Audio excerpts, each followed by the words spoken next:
ব্যানারে লিখো নাম মুছে যাবে, পাথরে লিখো নাম ক্ষয়ে যাবে, হৃদয়ে লিখো নাম রয়ে।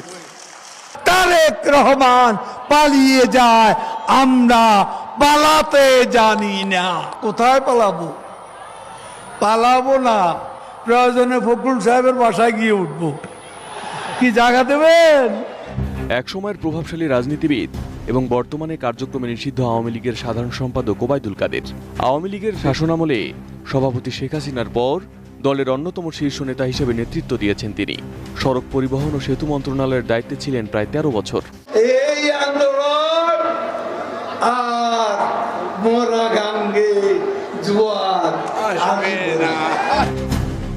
তবে 2024 সালের গণ অভ্যুত্থান বদলে দেয় সবকিছু।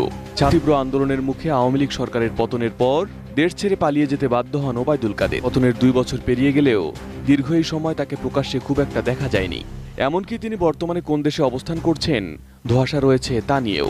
ক্ষমতার স্বপ্ন দেখছেন ফখরুল সাহেব, বিএনপির আন্দোলন খাদে পড়ে গেছে।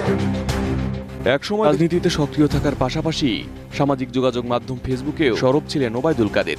নিয়মিতই পোস্ট করতেন বিভিন্ন সময়ের ছবি ও রাজনৈতিক আপডেট। তবে আওয়ামী লীগ ক্ষমতাচ্যুত হওয়ার পর সেখান থেকেও যেন হারিয়ে যান তিনি। সর্বশেষ 2024 সালের 5 জুলাই পদ্মা সেতু এলাকা পরিদর্শনের কয়েকটি ছবি পোস্ট করেছিলেন। ক্যাপশনে লিখেছিলেন পদ্মা ব্রিজ সার্ভিস এরিয়া 1। এরপর কেটে গেছে 2 বছরেরও বেশি সময়। অবশেষে সেই নীরবতা ভাঙলেন আলোচিত এই রাজনীতিবিদ। 20 আগস্ট সকাল 7:24 নিজের ফেসবুক পেজে একটি পোস্ট করেন তিনি।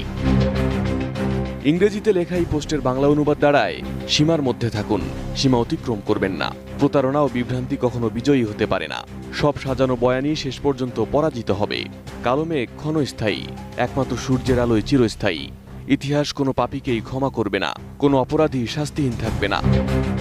দীর্ঘদিন পর আওয়ামী লীগের এই শীর্ষ নেতার ফেসবুক পোস্ট সামনে আসতেই কমেন্ট বক্সে শুরু হয় আলোচনা সমালোচনার ঝড়। ইতিবাচক ও নেতিবাচক মন্তব্যে ভরে যায় পোস্টটি। কেউ তার বার্তায় ব্যাখ্যা খুঁজেছেন, আবার কেউ করেছেন সমালোচনা। একজন মন্তব্য করেন, কথাগুলো ভালো বলেছেন, তবে কেন যেন আপনার কথাগুলো আপনার নিজের এবং আপনার সহকর্মীদের সঙ্গেই ভালোভাবে মিলে যাচ্ছে। আরেকজন লেখেন, কথাগুলো সুন্দর, কিন্তু ইতিহাস মনে রাখে কে কি বলেছিল এবং কে কি করেছিল। তাই উপদেশ দেওয়ার আগে নিজের অতীতটাও একবার মনে করা ভালো।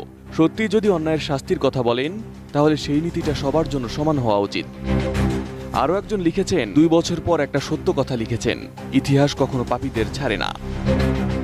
অন্যদিকে আওয়ামী লীগের নেতাকর্মীদের কাছ থেকেও শুভকামনা পেয়েছেন, আবার গালিগালাজ ও কঠোর সমালোচনা করেছেন বিরোধীরা।